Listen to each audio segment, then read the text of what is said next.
Hello everyone, আসসালামু আলাইকুম। কেমন আছেন সবাই? আমি তো আলহামদুলিল্লাহ ভালো আছি। আবারও হাজির হয়ে গেলাম আরও নতুন একটি রেসিপি নিয়ে। আমার আজকের রেসিপি শুটকি মাছ, মলা মাছের শুটকি আজকে রান্না করে দেখাবো। নতুন কাঁচা টমেটো আর শীতের নতুন আলু দিয়ে এই রান্নাটা করব। আর ওই যে বলেছিলাম ফুলকপির ডাঁটা দিয়ে একটা রেসিপি করে দেখাবো, আর সেই রেসিপিটাই আজকে করব। ফুলকপির ডাঁটা দিয়ে শুটকি মাছ রান্না করলে খেতে অনেক বেশি মজার হয়। আমি এখানে নিয়েছি কাঁচা টমেটো, নতুন আলু আর ফুলকপির ডাঁটা, সাথে দেব ধনিয়া পাতা আর পালং শাক। আপনারা এখানে যে কোনো ধরনের শাক দিতে পারবেন। এভাবে শুটকি মাছ বিভিন্ন ধরনের সবজি দিয়ে রান্না করলে খেতে অনেক বেশি মজার হয়। তো আমি কাঁচা টমেটোগুলোকে এভাবে কেটে নিয়েছি, আর এখন কেটে নিচ্ছি ফুলকপির ডাঁটা। ফুলকপির ডাঁটাগুলোকে ভালো মতো পরিষ্কার করে তারপর এভাবে কেটে নিতে হবে।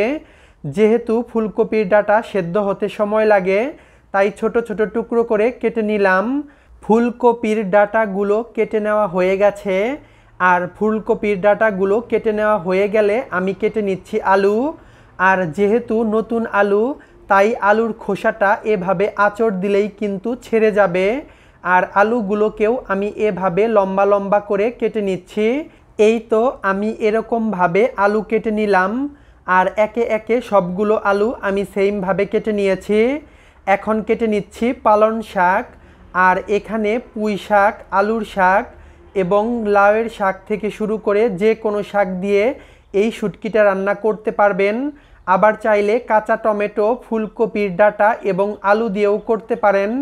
তো যেহেতু আমার কাছে এরকম শাক ছিল, পালং শাক, তাই আমি শাক দিচ্ছি। এই শাকগুলো কিন্তু রান্নার সময় একদম কমে যাবে। 3 থেকে 4 পদের সবজি দিয়ে শুটকি মাছ রান্না করলে খেতে অনেক বেশি মজার হয়। আর শাক পাতা, লতা পাতা দিয়ে শুটকি মাছটা আরও বেশি মজার হয়। তো আমি পালং শাকগুলোকেও এভাবে কেটে নিয়েছি। আমার সবজিগুলো কাটা হয়ে গেছে। এখন একটু দেখিয়ে দিচ্ছি আমি কিভাবে কেটে নিলাম। এই তো পালং শাকগুলো এভাবে কেটে নিয়েছি, আর এখানে রয়েছে আলু এবং ফুলকপির ডাঁটা, আর রয়েছে কাঁচা টমেটো। তো আমি এখন চলে এলাম রান্না করার জন্য। চুলায় একটি কড়াই বসিয়ে দিয়েছি। কড়াইটা যখন ভালো মতো গরম হয়ে যাবে, তখন দিয়ে দিয়েছি পর্যাপ্ত পরিমাণে সরিষার তেল। তেল গরম হয়ে গেলে দিয়ে দেব হাফ চা চামচ হলুদের গুঁড়া, আর দিয়ে দেব আগে থেকে পরিষ্কার করে ধুয়ে রাখা শুটকি মাছ। আমি শুটকি মাছগুলোকে গরম পানি দিয়ে 4 থেকে 5 বার ধুয়ে নিয়েছি, কারণ শুটকি মাছের মধ্যে প্রচুর পরিমাণে বালি থাকে।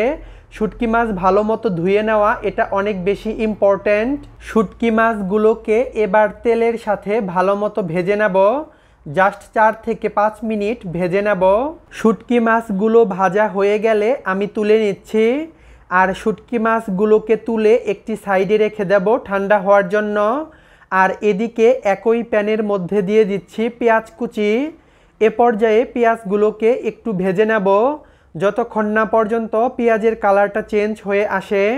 আর মনে হচ্ছে তেল একটু কম হয়েছে, তাই আমি আরও কিছুটা সরিষার তেল অ্যাড করে দিলাম। এ পর্যায়ে ভালো মতো ভেজে নেব যতক্ষণ না পর্যন্ত পেঁয়াজের কালারটা চেঞ্জ হয়ে আসে।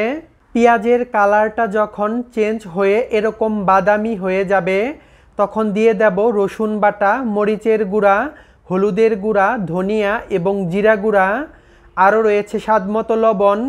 এবার অল্প একটু পানি দিয়ে মশলাগুলোকে ভালো মতো কষিয়ে নেব। সব কিছু ভালো মতো মেশানো হয়ে গেছে। এ পর্যায়ে ঢাকা দিয়ে রান্না করব প্রায় 5 থেকে 7 মিনিট। 7 মিনিট পর, এই 7 মিনিটের মাঝে আমি ঢাকাটা খুলে একবার নাড়াচাড়া করে দিয়েছিলাম। এ পর্যায়ে আবারও নাড়াচাড়া করে দিচ্ছি যাতে করে মশলাগুলো না লেগে যায়। এ পর্যায়ে দিয়ে দিচ্ছি আগে থেকে কেটে ধুয়ে রাখা আলু এবং ফুলকপির ডাঁটা। এখন মশলার সাথে আলু এবং ফুলকপির ডাঁটা ভালো মতো মিশিয়ে নেব। আর এই সবজিগুলো সেদ্ধ হতে একটু সময় লাগে, তাই আগে দিয়ে কষিয়ে নেব। মেশানো হয়ে গেছে, এখন ঢাকা দিয়ে কষিয়ে নেব প্রায় 4 থেকে 5 মিনিট। 5 মিনিট পর ফুলকপির ডাঁটা এবং আলু থেকে বেশ খানিকটা পানি উঠে এসেছে। এ পর্যায়ে আবারও নাড়াচাড়া করে দিচ্ছি। আর এখন দিয়ে দেব সেই আগে থেকে ভাজি করে রাখা শুটকি মাছ। আর শুটকি মাছগুলো দেওয়া হয়ে গেলে দিয়ে দেব কাঁচা টমেটো। যেহেতু নতুন টমেটো আর সেদ্ধ হতে একটু সময় লাগে, তাই এ পর্যায়ে দিয়ে দিতে হবে কাঁচা টমেটো। টমেটো এবং শুটকি মাছ দিয়ে আবারও ভালো মতো সব কিছুর সাথে মিশিয়ে নেব। আর মেশানো হয়ে গেলে সব কিছু আবারও কষিয়ে নেব প্রায় 5 থেকে 7 মিনিট। 6 মিনিট পর 6 মিনিটের মাঝে আমি ঢাকাটা খুলে একবার নাড়াচাড়া করে দিয়েছিলাম। এ পর্যায়ে আবারও নাড়াচাড়া করে দিচ্ছি। সব কিছু ভালো মতো কষানো হয়ে গেছে। এখন দিয়ে দিচ্ছি আগে থেকে কেটে ধুয়ে রাখা পালং শাক। শাকগুলো এখন বেশি মনে হবে, কিন্তু কিছুক্ষণ পর শাকগুলো একদম কমে যাবে। তো সবগুলো শাক দেওয়া হয়ে গেছে। এ পর্যায়ে ঢাকা দিয়ে রান্না করব আরও 5 থেকে 6 মিনিট। 6 মিনিট পর আর দেখতেই পাচ্ছেন শাকগুলো অনেক কমে গেছে। এটা কিন্তু আরও কমে যাবে। এ পর্যায়ে শাকগুলোকে নাড়াচাড়া করে কষিয়ে নেব।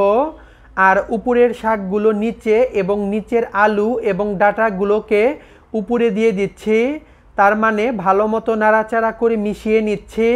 শাক থেকে বেশ খানিকটা পানি উঠে আসবে। আর এই পানিতেই ভালো মতো কষিয়ে নেব। নাড়াচাড়া করে দেওয়া হয়ে গেছে।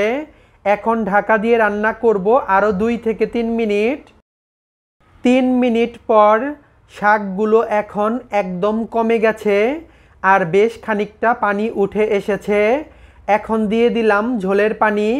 আমি এখানে 1 কাপ ঝোলের পানি দিয়েছি। শাক রান্নার ক্ষেত্রে বেশি একটা পানি দিতে হয় না, কারণ শাক রান্না করতে করতে অনেক পানি বের হয়ে আসে। এ পর্যায়ে পানির সাথে সব কিছু ভালো মতো মিশিয়ে নিচ্ছি। আর মেশানো হয়ে গেছে। এখন ঢাকা দিয়ে রান্না করব প্রায় 15 থেকে 20 মিনিট। 20 মিনিট পর এই 20 মিনিটের মাঝে আমি একবার ঢাকাটা খুলে নাড়াচাড়া করে দিয়েছিলাম। এ পর্যায়ে আবারও নাড়াচাড়া করে দিলাম। এখন আমি ঝোলটা চেক করে নিলাম, সব কিছু ঠিক আছে। এখন দিয়ে দিচ্ছি ফালি করে রাখা কাঁচামরিচ, জাস্ট সুন্দর একটি ফ্লেভারের জন্য। আরও দিয়ে দিচ্ছি স্বাদমতো ধনিয়া পাতা কুচি। এটা অবশ্যই দেওয়ার চেষ্টা করবেন, এতে করে তরকারির টেস্ট অনেক গুণ বেড়ে যাবে। আমার শুটকি মাছের তরকারি একদম রেডি। এ পর্যায়ে একটু নাড়াচাড়া করে দিলাম। আর এখন চুলাটা অফ করে ঢাকা দিয়ে অপেক্ষা করব ঠান্ডা হওয়া পর্যন্ত। তরকারিটা ঠান্ডা হয়ে গেছে আর আমি চুলা থেকে নামিয়ে বেড়ে নিচ্ছি। তো তরকারিটাকে আমি একটি সার্ভিং বলে পরিবেশন করে নিচ্ছি। দেখতেই পাচ্ছেন এটি দেখতে ঠিক কতটা লোভনীয় হয়েছে, আর খেতেও মাশাআল্লাহ অনেক বেশি ইয়াম্মি হয়েছিল। আশা করি রেসিপিটা আপনাদের অনেক বেশি ভালো লেগেছে। আর এখন বাজার থেকে ফুলকপি আনলে আর ডাঁটাগুলো ফেলে দিবেন না, এভাবে শুটকি মাছ দিয়ে বাসায় রান্না করবেন। কেমন লাগলো আমার আজকের রেসিপিটা যদি ভালো লাগে অবশ্যই লাইক, কমেন্ট এবং শেয়ার করবেন আপনার বন্ধুদের সাথে। আর আমার রেসিপিগুলো যদি ভালো লাগে প্লিজ আমার ইউটিউব চ্যানেলটাকে সাবস্ক্রাইব করবেন। ফেসবুক পেজ এবং টিকটক থেকে দেখে থাকলে অবশ্যই ফলো দিয়ে আমার পাশেই থাকবেন। আবারও দেখা হবে নতুন কোনো রেসিপিতে। সে পর্যন্ত সবাই সুস্থ এবং ভালো থাকবেন। আল্লাহ হাফেজ।